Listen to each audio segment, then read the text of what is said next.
Hello friends, आज मैं आपको बताऊंगा यदि आपके पशु में यदि बिजली का करंट का यदि आपको पशु को लग जाए या करंट का जो झटका लग जाए तो आपके पशुओं को क्या करना चाहिए, क्या ट्रीटमेंट करना चाहिए। मेरे पास इस प्रकार के बहुत ऐसे कमेंट्स आ रहे थे कि सर हमारे पशु में इस प्रकार की पशुओं के केस देखने को मिलते हैं, इस प्रकार के पशु में दिक्कत हो जाती है, यदि करंट का झटका या लग जाए तो क्या करना चाहिए, क्या ट्रीटमेंट करना चाहिए। तो आज की वीडियो में मैं डिटेल से बताऊंगा। यदि पशुओं में किसी भी प्रकार के पशु हो, उनको यदि करंट का झटका, बिजली का झटका, करंट लग जाने पर क्या ट्रीटमेंट करना चाहिए एक्यूट स्टेज में, वीडियो में पूरा बताया जाएगा। यदि वीडियो लंबी भी होगी तो वीडियो को आप स्किप करके मत देखना, वीडियो को आप पूरी देखना। यदि वीडियो आप पूरी देखेंगे तो आपको पूरा प्रॉपर नॉलेज मिलेगा।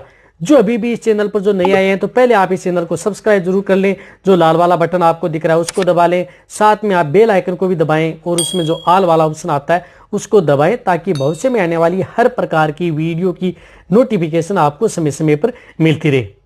देखो, यदि पशु में जब भी करंट लगता है, जैसे यदि आप अपने पशु को जैसे चारागाह में छोड़ते हो, वहां पर यदि बिजली के खंभे हैं तो वहां पर यदि आपका पशु रहता है, वहां पर यदि जो तार बने रहते हैं, यदि उसमें कहीं पर यदि बारिश की वजह से या आपका पशु वहां पर जाकर के थोड़ी उनके साथ तार के साथ या जो बदमाशी करता है या उनके साथ जो खाज खुजली खोलने की कोशिश करता है, यदि पशु को वहां पर यदि करंट लग जाता है, वो भी हो सकता है, या बारिश की वजह से भी आपके पशु में जो तार को टच होता है तो वहां पर करंट भी आ जाता है। कई बार यदि आपका पशु जिस प्रकार से यदि खुल जाता है तो अपने बाड़े में भी इस प्रकार के तार फैले रहते हैं, वहां पर भी यदि पशुओं को करंट का झटका लग सकता है। यानी किसी भी कारणवश यदि आपके पशुओं में यदि करंट का झटका लग जाता है तो आपको वहां पर सर्वोपरि क्या करना है, पहले तो ये देखना है कि आपके पशु को जहां पर भी यदि करंट लगा है तो ये देखें कि जिस प्रकार से यदि बाहर चारागाह में छोड़ रहे हैं, यदि बिजली के तारों से यदि आपका पशु चिपक रहा है तो आप ऐसा तो है नहीं कि उसे अलग कर सकते हैं, क्योंकि जो पशु का भार है वो हमारे से बहुत ज़्यादा होता है। तो उससे क्या है कि वहाँ पर आप तुरंत बिजली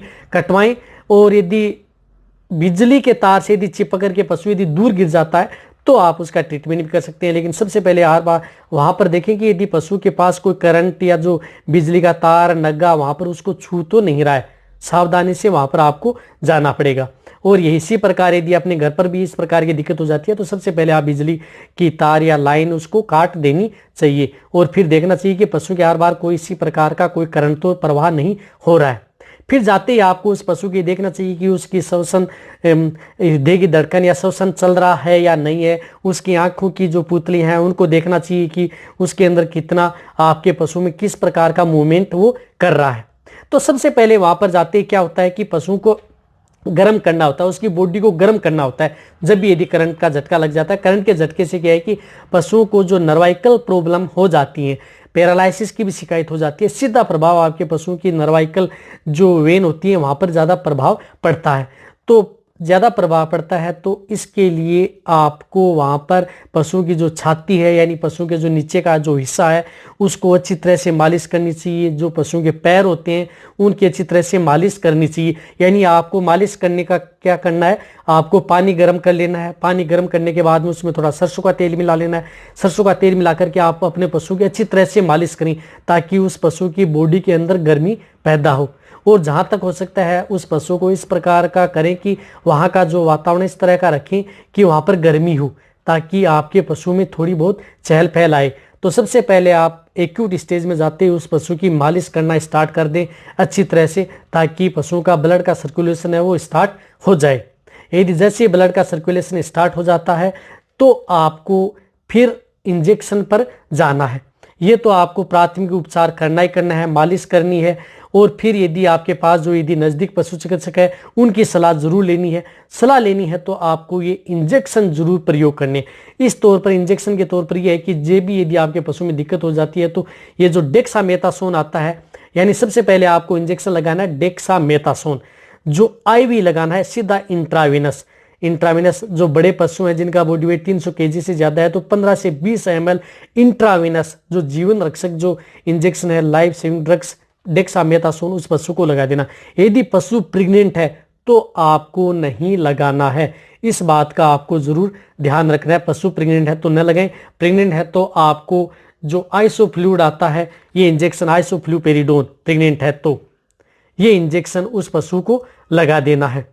10 ml, बड़ा पशु है तो 10 ml इंट्रामस्कुलर, छोटे पशु हैं तो उसे 5 ml इंट्रामस्कुलर ये इंजेक्शन उस पशु को लगवा देने हैं।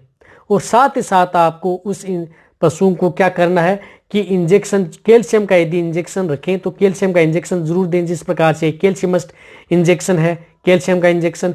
बड़े पशु हैं तो उसे 30 ml इंट्रामस्कुलर कैल्शियम का इंजेक्शन उस पशु को जरूर लगवा देना है, ये भी उस पशु को जरूर लगाना है। साथ ही साथ इसमें क्या है कि पशुओं को नर्वाइकल पर बहुत ज़्यादा प्रभाव पड़ता है, तो इसके लिए आपको जो न्यूरोकाइंड प्लस जो इंजेक्शन आता है वह इंजेक्शन, ये इंजेक्शन उस पशु को 20 ml इंट्राविनस या इंट्रामस्कुलर ये इंजेक्शन भी तुरंत उस पशु को लगा देना यदि इस प्रकार की यदि दिक्कत है तो। कौन कौन से इंजेक्शन आपको लगाने हैं? डेक्सामेथासोन या आइसोफ्लूड, प्रेग्नेंट है तो आइसोफ्लूड और प्रेग्नेंट नहीं है तो डेक्सामेथासोन इंजेक्शन उस पशु को लगा दें। और साथ ही साथ यदि आप उसको इंजेक्शन कैल्शियमस्ट का इंजेक्शन लगाना है, कैल्शियमस्ट के इंजेक्शन के साथ साथ आपको जो ये इंजेक्शन आपको न्यूरोकाइन इंजेक्शन, क्योंकि इस प्रकार सबसे ज़्यादा प्रभाव पड़ता है नर्वाइकल पर, तो आपको न्यूरोकाइन इंजेक्शन जरूर लगाना है। इससे क्या है कि आपका पशु गिरता है, उसे चोट भी लग जाती है, कई बार आपके पशु को झटका भी लगता है, तो आपके लिए उस पशु को जो टोलफिनामिक एसिड आता है मैक्सटोल इंजेक्शन, ये इंजेक्शन आपको उस पशु को लगा देना। बड़ा पशु है तो 20 ml इंट्रामस्कुलर, छोटे पशु हैं तो उसे 5 से 7 ml इंट्रामस्कुलर जो इस साल्ट का जो इंजेक्शन है, जिस प्रकार से मैक्सटोल है, ये इंजेक्शन भी उस पशु को लगा देना। यानी जो ये 4 जो इंजेक्शन है, ये चारों इंजेक्शन उस पशु को लगवाने हैं। ये इंजेक्शन तो उस पशु को लगाने ही लगाने हैं। नॉन प्रेग्नेंट है तो क्या है, और नॉन यदि प्रेग्नेंट है तो आपको सिर्फ डेक्सामेथासोन नहीं लगाना और सभी के सभी इंजेक्शन उस पशु को लगवा लेने हैं। और साथ साथ जहाँ पर यदि घाव बन गया है तो वहाँ पर जो एमेक्स ऑइंटमेंट आती है, ये ऑइंटमेंट वहाँ पर उस पशु को लगा देनी है। एक और बात बताना चाहता हूँ कि जब भी यदि आपका पशु को करंट का झटका लगता है तो मालिश के साथ साथ आपको क्या करना है, जैसे चेता उसको होश आता है तो आप उसको नमक और गुड़ का पानी आप उस पशु को पिला देना है।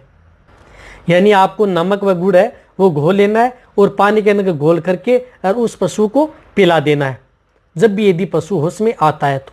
इससे क्या है कि आपके पशुओं की जो आपका पशु है उसे जल्दी एक्यूट स्टेज में आपके पशु में खड़े होने की कोशिश करेगा और आपका पशु होश में आने की कोशिश करेगा।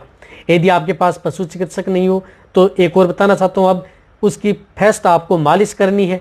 मालिश आपको मैंने बता दी किस तरीके से करनी है। जहाँ तक हो सकता है आपके पशु को उसके शरीर पर गर्मी पैदा करनी है, यानी उसका ब्लड का सर्कुलेशन तेज करना है मालिश करके। और साथ साथ जब आपका पशु लगे कि होश में आ गया तो उसे नमक व गुड़ का पानी है उसे पिला देना है ताकि आपके पशुओं में थोड़ी एनर्जी पैदा हो जाए। और फिर आपके पास यदि नज़दीक पशु चिकित्सक है उनकी सलाह लेकर के आपको जो ये इंजेक्शन जो बताए गए वह इंजेक्शन आप पशु चिकित्सक से ज़रूर लगवा लें। ये जो इंजेक्शन है, मेरा मकसद आपको सिर्फ यहाँ पर नॉलेज देना था कि क्या क्या आपको ये करना है यदि आपके पशु में यदि करंट लग जाए तो। और घाव हो जाता है तो आपको ऑइंटमेंट ज़रूर प्रयोग करनी है। जिस प्रकार से नमक व गुड़ का घोल आप लगातार आप उस पशु को दे सकते हैं 2 से 4 दिन, ताकि आपके पशु में एनर्जी पैदा हो जाए और आपका पशु एक्टिव भी हो जाए और आपके पशु में किसी भी प्रकार की कमजोरी पैदा ना हो।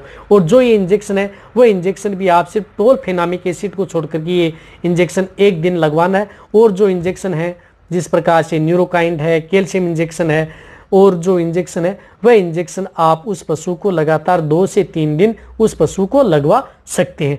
यदि आपके पशु में इस प्रकार की यदि दिक्कत आ रही है कि आपका पशु बहुत ही ज़्यादा वीक हो गया है या करंट के झटके से लगने से, तो आप उस पशु को ड्रिप भी प्रयोग कर सकते हैं, यानी उसको ड्रिप लगवा सकते हैं। जिस प्रकार से रेंटोज है वह इंटालाइट का भी आप उस पशु का प्रयोग कर सकते हैं। रेंटोज व इंटालाइट के साथ आप जो इंजेक्शन है नर्वाइकल के जो इंजेक्शन वो साथ में प्रयोग लेने हैं ताकि आपका पशु जल्दी से जल्दी रिकवरी ले ले। ये बेस्ट से बेस्ट ट्रीटमेंट है। यदि आपके पशु में बिजली का झटका, करंट कहीं से भी यदि आपके पशुओं में लग जाए तो इस बात का आपको ज़रूर ध्यान रखना है, जो कि अब ज़्यादातर केस जो बारिश के मौसम में है इस तरह के केस बहुत ज़्यादा देखने को मिलते हैं।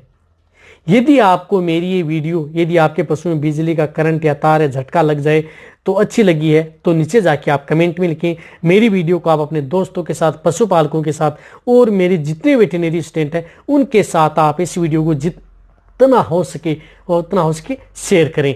मेरी वीडियो को आप लाइक करें। आपके एक लाइक से मेरे को मोटिवेशन मिलता है और मैं आपके लिए अच्छी से अच्छी और नॉलेजेबल वीडियो आपके लिए हर समय ऐसे लाता रहूँगा। इसी तरह से आप मेरी वीडियो देखते रहें, इसी तरह से आप मेरे को प्यार देते रहें। थैंक्स, धन्यवाद।